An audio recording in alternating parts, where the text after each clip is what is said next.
It was my birthday, and I truly believed he had prepared a special surprise. He blindfolded me, told me to trust him, and led me to a room where he left me waiting. Time passed slowly, and my heart beat with anticipation. But when I felt unfamiliar, arms embraced me. My body tensed. I was weak, my breath coming in gasps, and I started crying uncontrollably.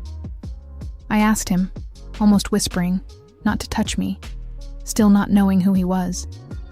That's when I heard a familiar laugh, a laugh that took me back to my school days.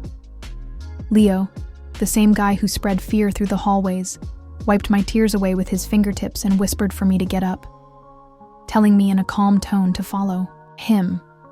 Without understanding anything, I just obeyed. Once outside the room, he showed me a video. In the recording, my boyfriend, now my ex, appeared with his friends in a private room in a bar. Someone asked him if I was really as attractive, as they said. Amidst the cigarette smoke, he replied with disdain that if they lost the bet, they could keep whoever they wanted. It was then that they suggested my name as a prize. One of the guys referred to me as the Little Iron Fan, and he reacted with a phrase that still echoes in my mind. Emma is the only white flower in my heart. If anyone dares to touch her, I'll cut off my own fingers. He laughed, letting them say whatever they wanted about me, allowing everything except for them to touch Emma. I cried again in front of Leo and asked him if he would help me get revenge if I agreed to be his girlfriend. He looked at me with that same insolent teenage gaze and told me that, whether it was true or not, I was now his. He said that I had been lost to him. He wrapped his arms around me as if it were the most natural thing in the world. His warm breath brushed my neck, and even though I tried to resist, I didn't have the strength. When I thought he was going to kiss me, he stopped and looked at me curiously. He wanted to know if my ex was blind for leaving me like that. He touched my face as if he were analyzing a puzzle, and then whispered that if he were in my place, he would never have accepted seeing me in another room with another man. When his hand started to move down, I felt my face burning. I told him that the glass of water I had drunk earlier had been offered to me by my ex, and that I was sure he was upset. I asked for help, but Leo just laughed, and the next moment, a jet of cold water hit me full force. I woke up from the daze, soaked, and not quite understanding what had happened. Leo was dressed, sitting at a distance, and said that the fact that he hadn't taken advantage of my situation didn't mean that the agreement was canceled. He said that from that moment on, I was his girlfriend, and that he would help me with everything. Then he calmly went to the bathroom, as if it were all normal. At some point I fell asleep, and when I woke up, he was next to me again. He warned me that my ex was outside. I didn't even have time to react before I saw the door ajar. There he was, looking around as if he didn't know what to look for. Leo quickly covered my mouth, and we watched in silence. He had another woman in his arms, Emma, dressed in white, with that air of the perfect girl. Soon he pushed her against the wall and began to kiss her with the same devotion he once showed me. I remembered the video, the way he called me his white flower, how sincere he seemed, until he stopped being sincere. I stood there watching as he caressed her, whispering that he didn't want to touch her there, that he would save the best room for her. Emma laughed, provocatively, saying she didn't believe him when he mentioned that I loved him too. He just kept quiet. The same mouth that made me believe his love was real now said that I was no longer pure, that there was no problem in giving myself to others. That destroyed me. The memory of that night at college came back with a vengeance. I was working late, and when I got back, I was surrounded by thugs. I managed to escape, but I arrived home a mess, with my clothes in disarray. Although I explained countless times that they hadn't touched me, he only pretended to believe me. Behind my back, he told his friends that I had probably slept with all of them, that he didn't love me anymore. The next day, I found him choosing a gift for Emma, a jade bracelet with a jasmine flower. He caressed it as if it were for a princess. When I asked him coldly if he had nothing to say to me, he replied with a sarcastic smile that Leo had been thinking about me for a long time, and that by giving myself to him for one night, I would be paying off $1 million debt. A trade, according to him. I slapped him. He just touched his face, still smiling, saying that even if I had slept with others, he would still marry me, but that he might postpone the wedding for another year, as if he were doing me a favor. In his mind, I was someone begging for love. I came from a childhood marked by my parents' divorce, so my eagerness to start my own family made me vulnerable. He knew that. I used it against him. When Emma cried saying that he had called her a lover and pushed her, he postponed our wedding without even checking the cameras. She had asked for it. She provoked me. She tested me. And even so, he defended her.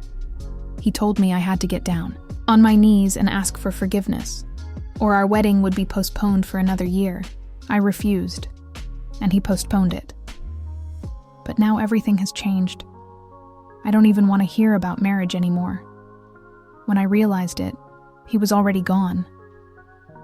I wrote him a message and left everything behind. His response was curt, just, okay. I walked alone down that street where we used to eat during college.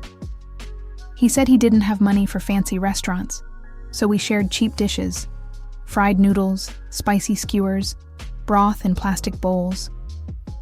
I believed that even though we were poor, what mattered was love. 5 years have passed, and now he's the president of a company. He can buy me expensive handbags, take me to restaurants where the bill exceeds 1,000 reais. But even so, he changed me. He didn't look at me like he used to. I remember the first time he introduced me to Emma. He told me she was just the younger sister of a neighbor who had just arrived in town to study at the university, and he asked me to look after her. But over time, his gaze changed. It became more fixed, softer, more intimate. One night, drunk, he looked at her back and made a comment that tore me apart inside. "You're not the same as you were 5 years ago, pure, untouched." Now I was just the woman who attended events to save his company, smiling between toasts and hiding the nausea caused by so much alcohol. I never planned any of this. I wasn't ambitious, or smart, or cold, as he said. I was just trying to help. But he forgot who had made me that way. The taste of the street food was as bitter as wax, and there, alone in the wind, tears streamed down my face. That's when a hand snatched the pepper spray from my hands. I turned around, scared, and found Leo. He had been following me, watching me from afar. He offered me a handkerchief and wiped my face as if he had been part of my life for a long time. He asked me, in that low, firm voice, if it wasn't fair to invite his own girlfriend on a date. He took my cold hand and put it in his coat pocket. He told me that if I gave up now, I would only be trying to run away. We walked together in silence until he asked me why I hadn't told him that he hadn't touched me that night. I just nodded and replied, "I'm done with Ian." Leo looked surprised, as if he didn't believe me. He said that everyone thought our relationship was enviable, even himself. 3 years ago, Ian became seriously ill. The doctors even said that we should prepare for the worst. But I didn't give up. I worked in 5 different places. During the day, I was a waitress. In the afternoon, I was a delivery girl. At night, I was a saleswoman in a bar. I was exhausted, my eyes always red from so much effort. When he got better, he hugged me and told me he loved me. He promised he would protect me forever. On that birthday, he gave me a bouquet of paper roses. He told me I would always be his favorite rose. Only later did I realize that he had never liked roses.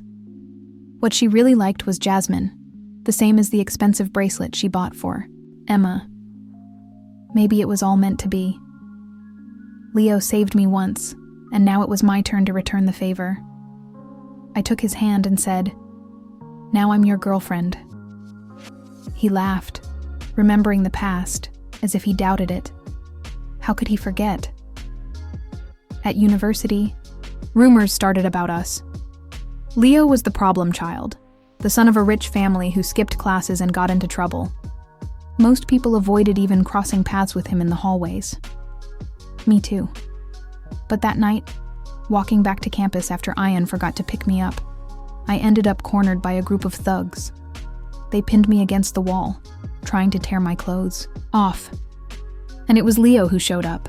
He fought all of them, fearlessly, until they ran away. He recognized me, but hid his bloody hand behind his back. He walked behind me, not getting too close, just enough to protect me. When I saw the blood, I insisted on taking him to the hospital. He resisted, calling me nosy. But in the end, he agreed. We returned to campus at dawn, and when they saw me with Leo, wounded and with torn clothes, the rumors began. They said we had come out of a hotel.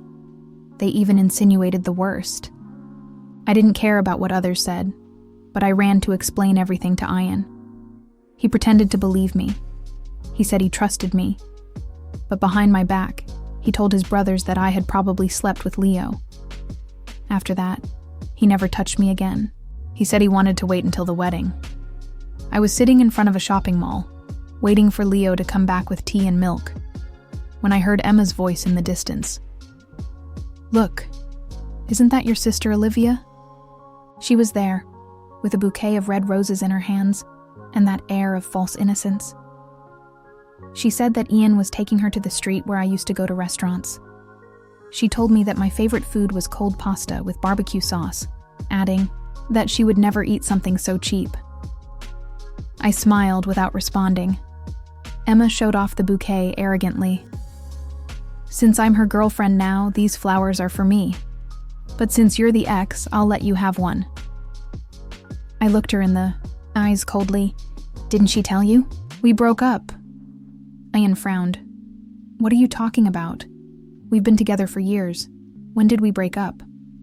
I pointed to my phone, about to show her the breakup message, but Emma was quicker. She put a rose on my face with a theatrical gesture. "Think of it as Ian apologizing to you." I didn't have time to push her away. The strong smell of pollen invaded my nostrils. I panicked. I have a severe pollen allergy. I started to choke. I couldn't breathe. I called for help. Emma backed away, scared, and Ian protected her, looking at me with disdain. "Stop pretending, Olivia. It's not funny to play the victim anymore." I asked for help with my eyes, but he just pushed me aside. They left together, leaving me passed out. I remembered the first time he found out about my allergy, when he rushed me to the hospital, promising he'd take care of me. Now he was abandoning me to my fate. When I opened my eyes, I was in the hospital. Leo was by my side, looking desperate. "You almost died, Olivia. If you'd waited any longer, you wouldn't have survived." His expression broke me down. The one everyone feared was there, with teary eyes. I asked for water and noticed his wound. I wanted to know what had happened. He tried to hide it, but I insisted. "It was Ian," he replied. I went to ask him for an explanation. He needed a lesson. I was in shock. That was Leo. Simple, direct, intense. I touched his shirt, looking for reassurance. "You love me, don't you?" He turned his face away, but then he looked at me. "Now you realize, idiot?" I blushed. I couldn't say anything. In the afternoon, he went out to look for food. When he came back, he brought something unexpected. A ring. "Olivia, I can't wait any longer. I'm afraid that if I hesitate any longer, you'll run back to that man." In the hospital room, while I was recovering, Leo took my hand and told me firmly that he wanted to marry me right there. The ladies in the bed next to me laughed, finding it funny, and commented that it was rare to find such a devoted man. I hesitated, but when I looked into his eyes, I simply nodded. I asked him if I could trust him, and he replied confidently that he was much more trustworthy than my ex. I started coughing a little. Leo had already bought the tickets. He wanted to take me back to the city where we grew up to get married the following week. On my way home from work, I stopped by a bakery. I remembered that Leo loved anything that tasted like strawberries. I walked in smiling and asked how much a piece of cake cost. Before I could hear the answer, she snatched the cake out of my hands. It was Emma, who smiled falsely and said in a sweet voice that she loved that piece and asked if Leo had bought it for her. Then she gave me a provocative look, pretending to be surprised to find me there.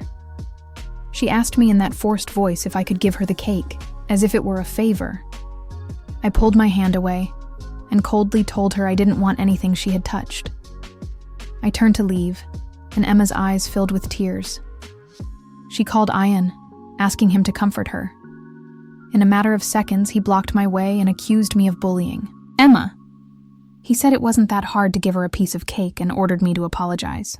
When I remained silent, he softened his tone and tried to convince me. He said Emma was just a recent graduate, that I should be more patient, and that if I behaved myself and let him accompany Emma during graduation season, our marriage would go ahead as planned for the following year. She assured me that I would still be her wife, that nothing would change.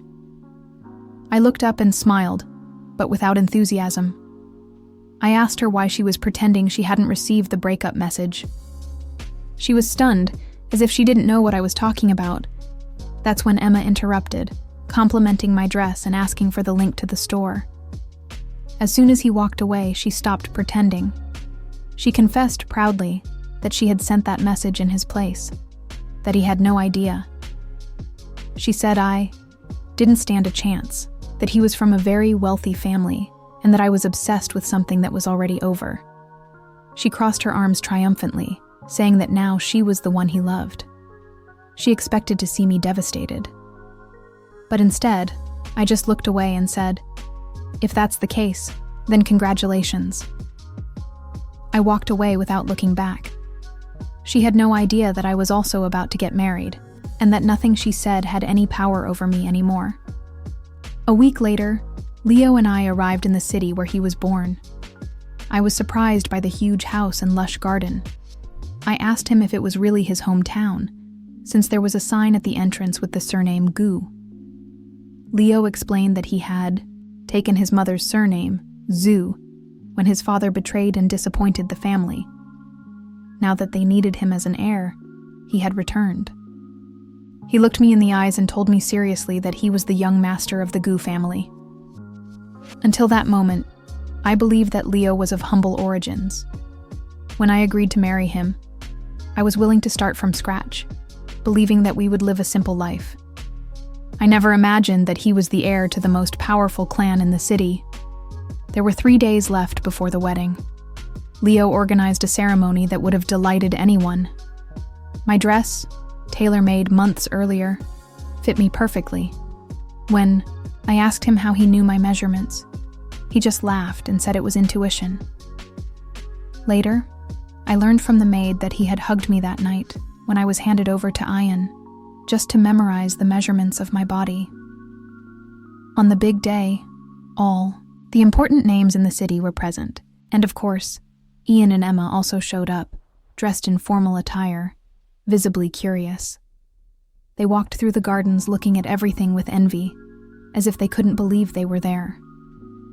When they saw me, Ian frowned, confused, and called me over, asking me what I was doing there, implying that I had come in by mistake.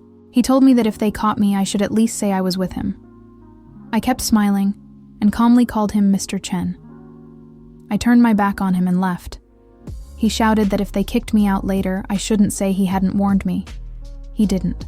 No, I was the bride. 2 hours later, wearing makeup and a dress that cost a fortune, I entered the ceremony with Leo. The place was lit up and decorated with dazzling flowers. The murmur among the guests was intense. Emma whispered excitedly, wondering who the woman was who had won over the young master of the Gu group. Ian also said he didn't know, imagining that she was an important client.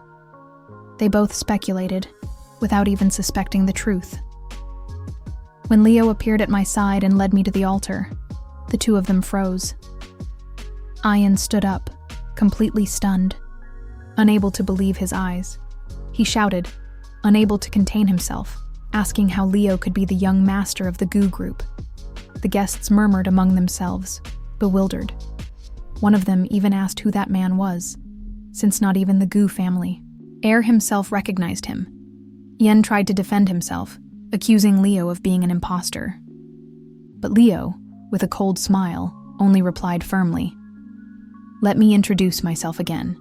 I am Zhu Qinzi, or, if you prefer, Gu Qinzi." Ian's face turned pale as wax. Days earlier, he had broken up with Leo because of me, without imagining who he really was. She believed that Leo was an orphan raised by his grandfather, that the Zhu family had money but nothing extraordinary. It never crossed her mind that Leo was, in fact, the sole heir to the Gu group, the most powerful family in the entire region. The impact was evident. But what affected her the most was not discovering who Leo was, but realizing that Leo had chosen me as his wife. Yen ran toward the altar, distraught, shouting my name. "Olivia! How can you be the bride?" He tried to reach me, but Leo stood firm, preventing him from getting close. "Ian, have some dignity. Olivia is my wife. I recommend you don't make a scene here." Ian burst out laughing, as if he had heard the funniest joke of his life. He said it was impossible, that I was his girlfriend, that we had been together for 6 years, that we were getting married next year.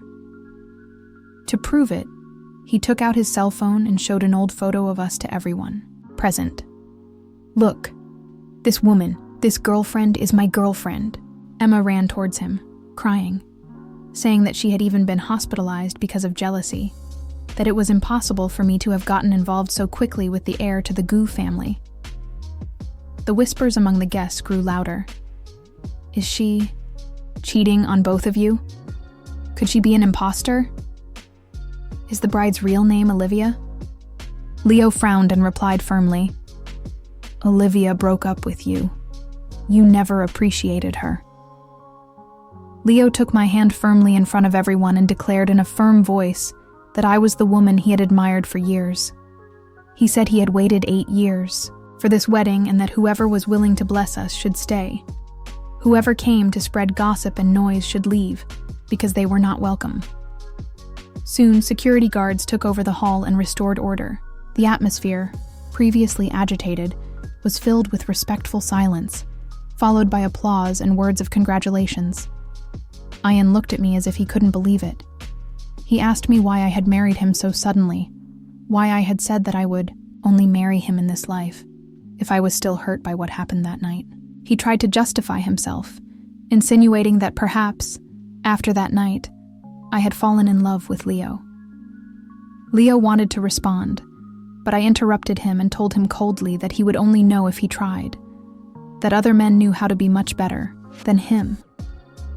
Ian's face turned pale. Emma looked at me with rage, saying that I was shameless, that now everyone knew how I had seduced the heir to the Gu group, that my body was dirty and worn out from years of abuse, and that I was worse than a bar girl. Before she could finish speaking, Leo slapped her hard. The room fell silent once again. He looked at her with contempt and said that he never hit women, except those who behaved like trash and spread poison with their tongues. He put his arm around my waist and announced to everyone, "Olivia is my fiancée. Anyone who dares to disrespect her or make up lies will have to deal with the Gu group directly." That day, Emma and Ian were expelled without mercy. It was pouring rain outside. They left soaked, covered in mud, looking more like shadows than people. I couldn't help but laugh when I saw them in that state. When I looked at Leo, I realized he couldn't stop looking at me tenderly. My face flushed. "Silly, why are you looking at me like that?" He smiled and ruffled my hair, then leaned in and whispered, "Silly, I've been looking at you like that for 7 or 8 years. Have you only just noticed? I was frozen. So that was it. The feeling of being watched at university.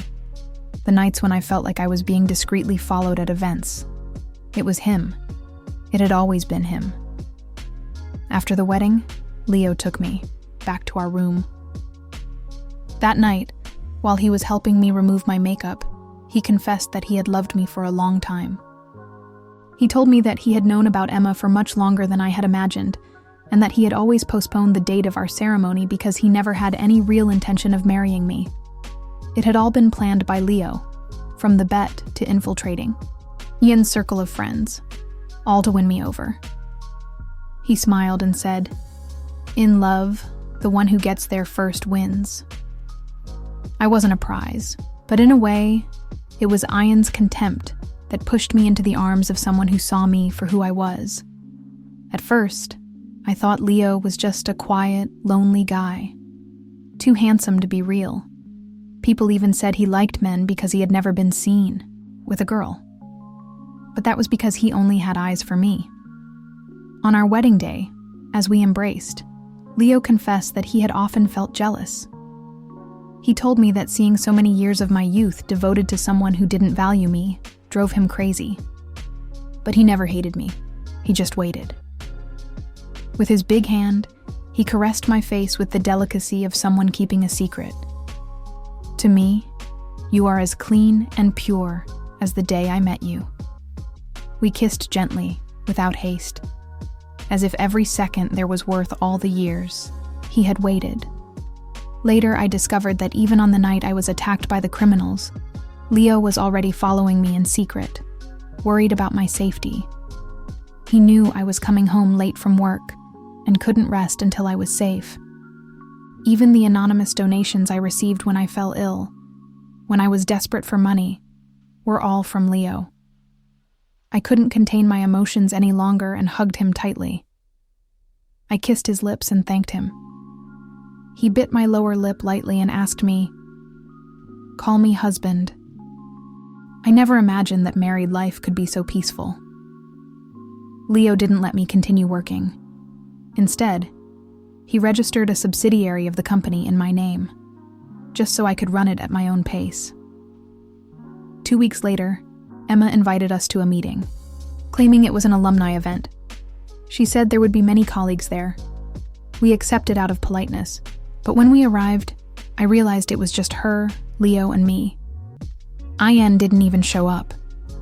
Emma was wearing an expensive tight dress with a provocative neckline, a total contrast to the pure girl image she used to project. She smiled falsely and said, "Sister Olivia, at first I was blind. I mistook a piece of jewelry for a dead fish. I never imagined you'd become Leo's wife so quickly." She toasted me with hypocrisy in her eyes. She said she now saw me as an older sister and wanted to thank me for taking such good care of her and Ian in the past. I laughed, not hiding my contempt. When she slept with Ian, she didn't call me sister. She provoked me several times, saying I was old, that I had lost my sparkle, that she was the gift, the purity, the ideal woman. Today she was hiding it. But the look she gave Leo gave her away. And being a woman, I understood very well what she was trying to do. I drank a little more than I should have, and ended up falling asleep at the table. Emma took advantage of the opportunity. She approached Leo with the clear intention of seducing him, but he remained impassive. He moved away from her with disgust, shaking his clothes as if he had touched something dirty. He just said, "You smell like rot," and made it clear that even if she cheated on Ian and everyone else, she would never cheat on him. Emma tried to maintain her innocent pose, but Leo wasn't easy to fool. Her face paled, but she quickly regained her composure with a cold smile. She said she had put a strong drug in Leo's drink, and that he would soon change his mind. She dropped her clothes on the floor and tried to approach him, but Leo acted quickly. He tied her hands tightly, slapped her hard enough to make her stop immediately, and called security to record everything with photos. "Take lots of pictures. Let her know what it's like to fall from grace." Emma panicked, crying, saying she had made a mistake, that it was just one night, that he needed a woman. Leo responded coldly, locking the door and pulling me away from her. He took me to another room, where his kiss was like a storm, intense but careful. When it was over, he hugged me tightly. Realizing that I still looked drunk, he tapped me lightly on the forehead and sighed, saying that I had no resistance. I didn't know he was just pretending. At so many events and social gatherings, I had learned to drink and keep my composure. But that night, I couldn't pretend for long. The next day, news spread across the internet. A socialite from the nightlife. Scene had been exposed by a former college classmate. When I clicked out of curiosity, it was Emma. Stories about her relationships with men in nightclubs since college were coming to light. They also mentioned the night she tried to seduce Leo in provocative clothing. Everything pointed to it being his doing. Leo just smiled and said, "I'm just bringing the truth to light. Don't you remember? I promised I'd help you get revenge." Emma always presented herself as a pure and immaculate flower, and she painted me as dirty and disposable, all to shine at my expense. But now her image was shattered. Ian finally saw who she really was and realized he had been deceived. He ran to Emma, distraught, demanding to know why she had betrayed him, why she had made him spend millions on her, money he had never spent on me, even after years of being together. Emma, with her nose bleeding, smiled mockingly. She told him that he only treated her well because of the pure appearance she projected. If he had known from the beginning that she was a nightclub girl, he would never have spent so much money. Now that Leo was richer and more powerful, it made perfect sense to leave Ian for him. Blind with rage, Ian hit her, and Emma ended up in the hospital. But the story would not end there. Shortly after, another revelation. Emma not only led a promiscuous life, but she was also HIV positive and had already infected several men. Ian, desperate, rushed to get tested and discovered that he was also infected. He collapsed, mad with pain and humiliation, and broke into the hospital with a knife, trying to kill Emma. He accused her of ruining his life, of being the reason he had lost everything, even me. He tried to stab her, but the blow only hit her shoulder. Someone called the police and Ian was arrested at the scene. He only escaped a more severe sentence because his assistant spent a fortune to get him released. But the company was already bankrupt, with the books in the red and shares on plummeting. Leo had invested in Ian's competition and slowly destroyed everything he thought he controlled. In the past, Leo had even avoided disputing contracts so as not to put Ian at a disadvantage. He let Ian's company grow, which gave him the illusion of competition. Now there was no room for illusions. Leo, with a provocative pride, asked me for a kiss. He said with a smile, "Honey, aren't I the most amazing man in the world?" I laughed and ruffled his hair. "You're the best in every way." In fact, men are like children. They need to hear that, and the effect is immediate. 15 days later, Ian, ruined, showed up asking for my help. He wanted me to intercede with Leo, to speak on behalf of the old days, of the years we spent together. He wanted mercy. He said I had promised him that, even in difficult times, I would help him. But now, I could only look at him coldly. When I needed him, he didn't reach out to me. Now it was too late. Leo, with a cold expression, said he would help him. Ian even smiled, believing he had found a miracle. But I knew, at that moment, that the worst was yet to come. And I was right. A week later, Ian's company was bought for a symbolic price. They say he only received $3,000 in cash. The rest went to cover debts. With no resources, no support, and his health in ruins, Ian tried to find me more than once, but Leo put security guards to protect me. In the end, completely broken, Ian returned to the hospital where Emma was admitted and killed her with a knife. "She destroyed my life," he screamed. He was arrested again and this time sentenced to death. When Leo told me, I just smiled. Ian spent his life blaming others, but he never took responsibility for his own actions. While all this was happening, something inside me was different. I felt strange, with constant nausea. Leo, worried, started pampering me more than ever. He prepared different dishes and tried everything to please me, but I continued to feel nauseous. I went to the hospital for some tests. The doctor smiled. "Congratulations, you're pregnant." Leo was ecstatic, his eyes filled with tears. He hugged me as if the whole world were there. He told me tenderly that he would do his best to be a good father, so that our child would grow up in a home filled with love. I nodded, smiling, and replied with a light heart, "I believe in you, my love."